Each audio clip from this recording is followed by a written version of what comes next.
Hi everyone, Jewel Mayberry here, back with another astrology video. And today we're talking about Pisces Ascendant and what they're like, and a little bit about their personality and some of their characteristics.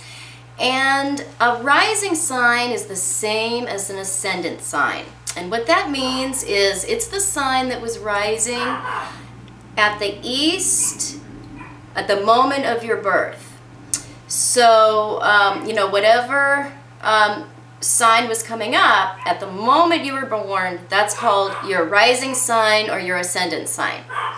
So Pisces Ascendant is interesting because they are the great spiritualists of the world.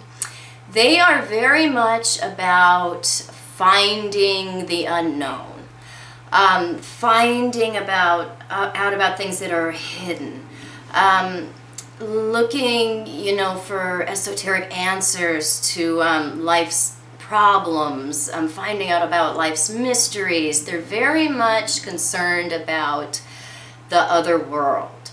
Because, Pisces originally rules the 12th house, and that is really the house of spirituality and things that are hidden from us. So, that energy is coming into, the personality, the head, what other people see, what we show.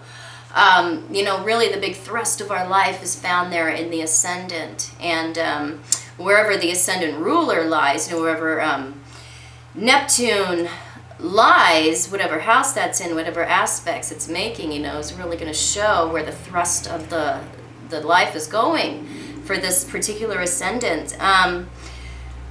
They tend to be quieter. They tend to have a watery look to them. The men come off as more, less macho and more about sensitivity, and they aren't, people, unless, there's something like, a crazy Mercury in the ascendant or something, they're really not the most talkative people. You have to get to know them a little bit, and then that does come out.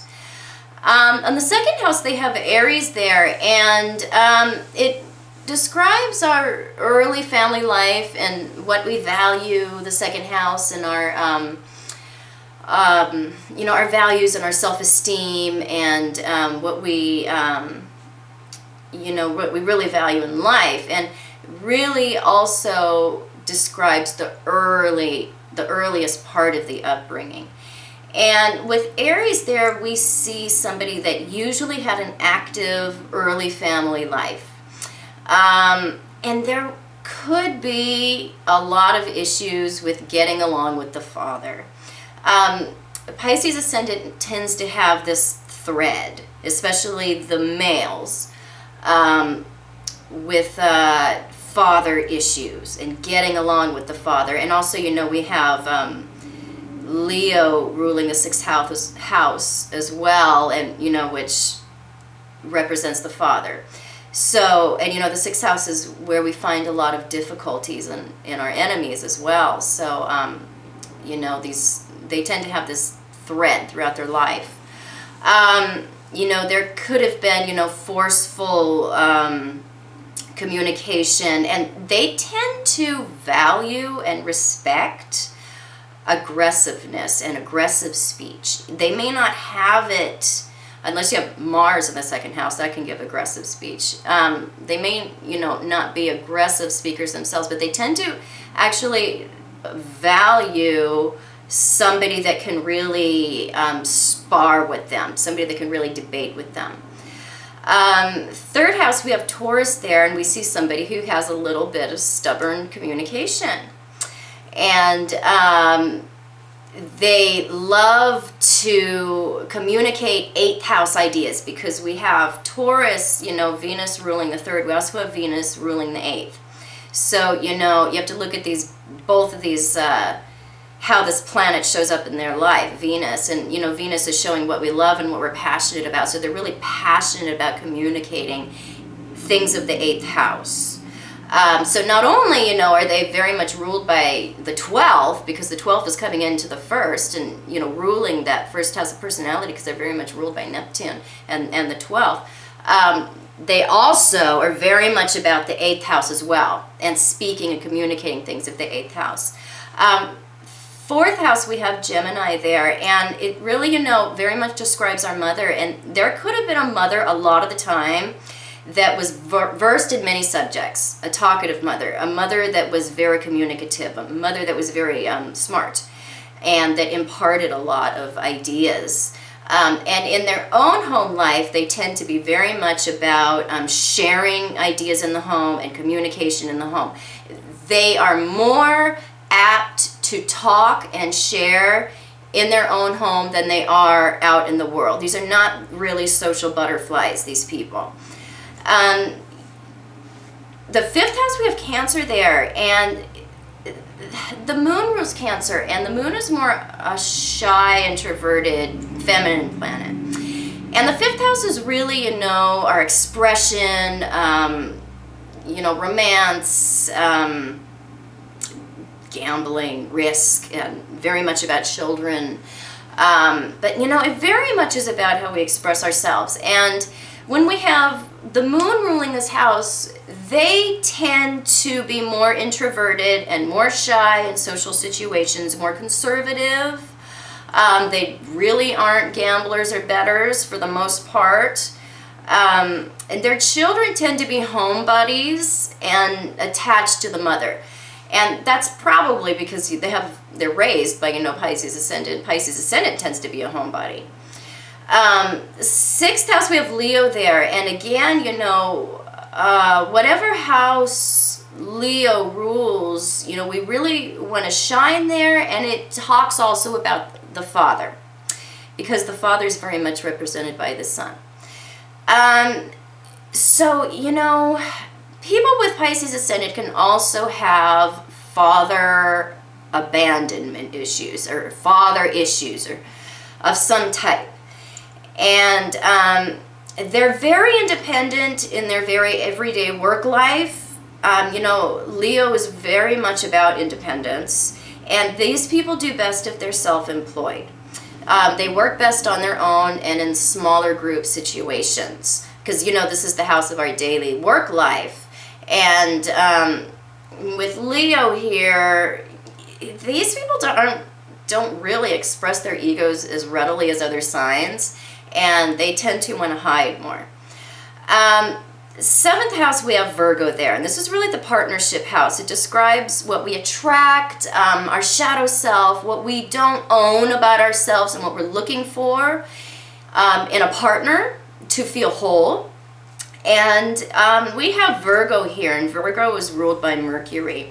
And so Pisces Ascendant tends to attract a partner who is very analytical, grounded, very much about domestic life, helpful, and they tend to be a take charge and set limits type of partner.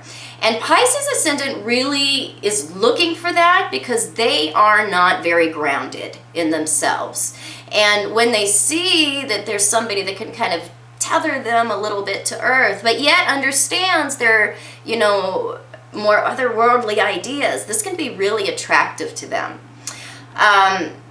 So they tend to, attract a very capable, smart, and grounded person that keeps them a little bit more in reality.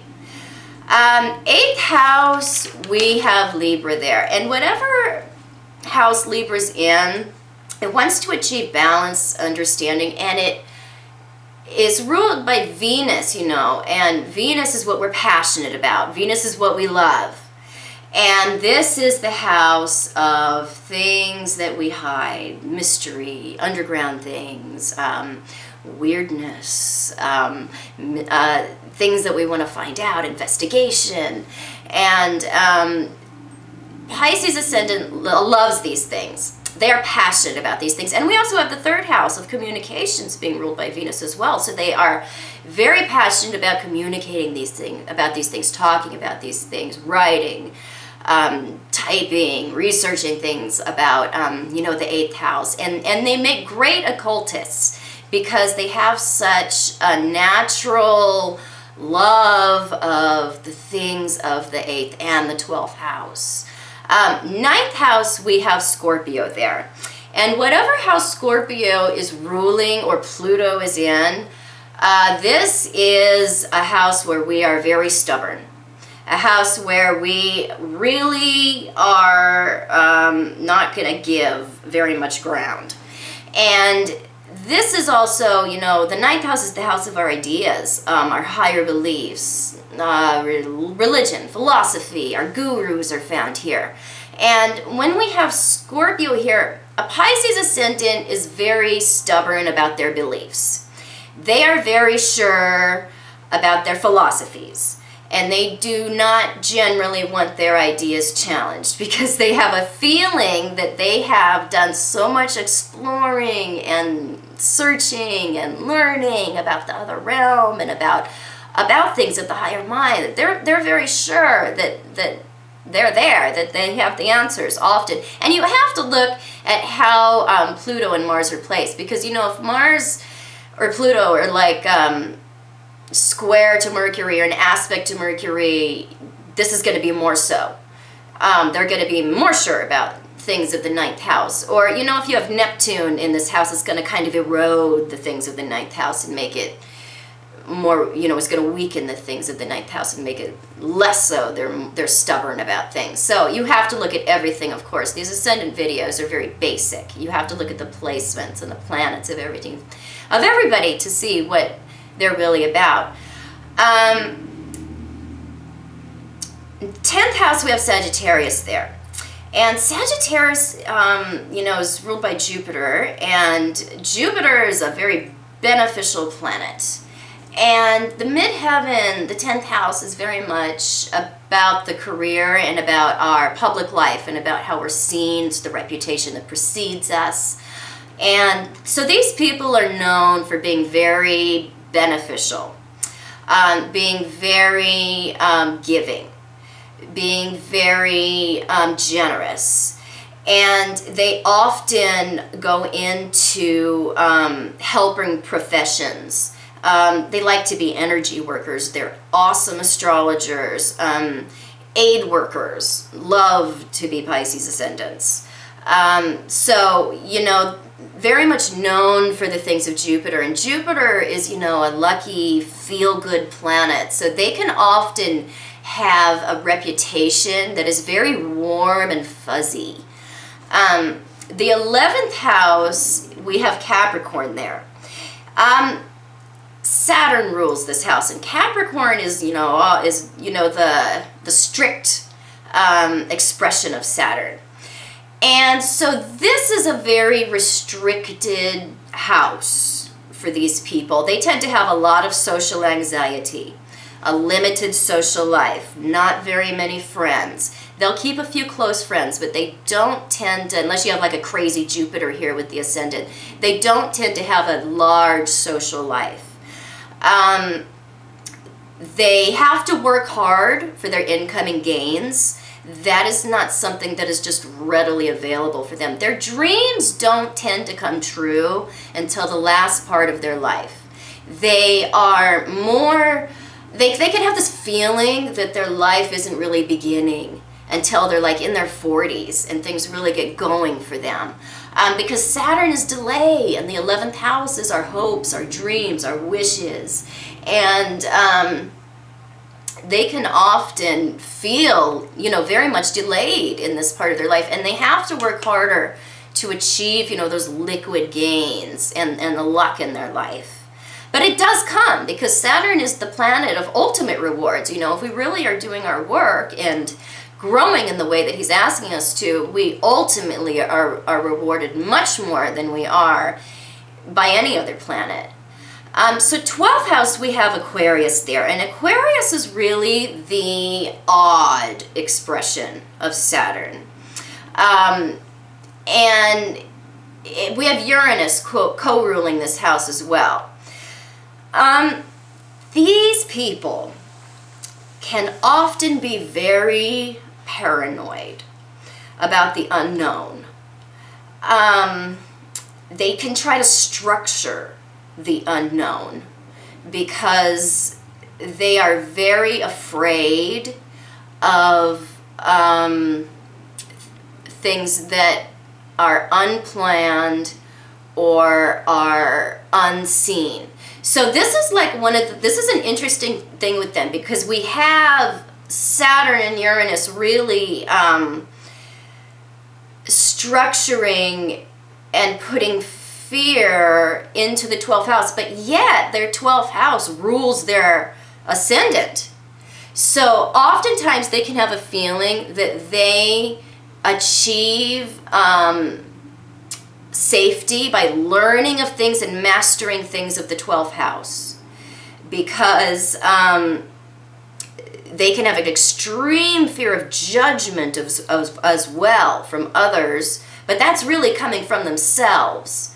And really learning about themselves can, lead to those insights that can actually lead to a sense of inner safety within them.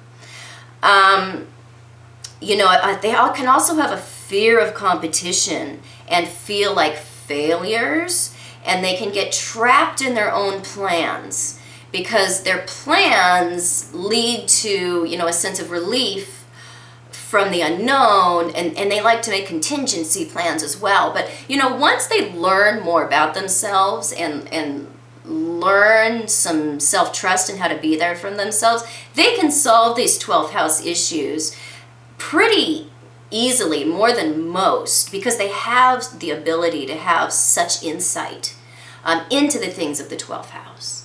So that's my analysis of Pisces rising. I hope you enjoyed it.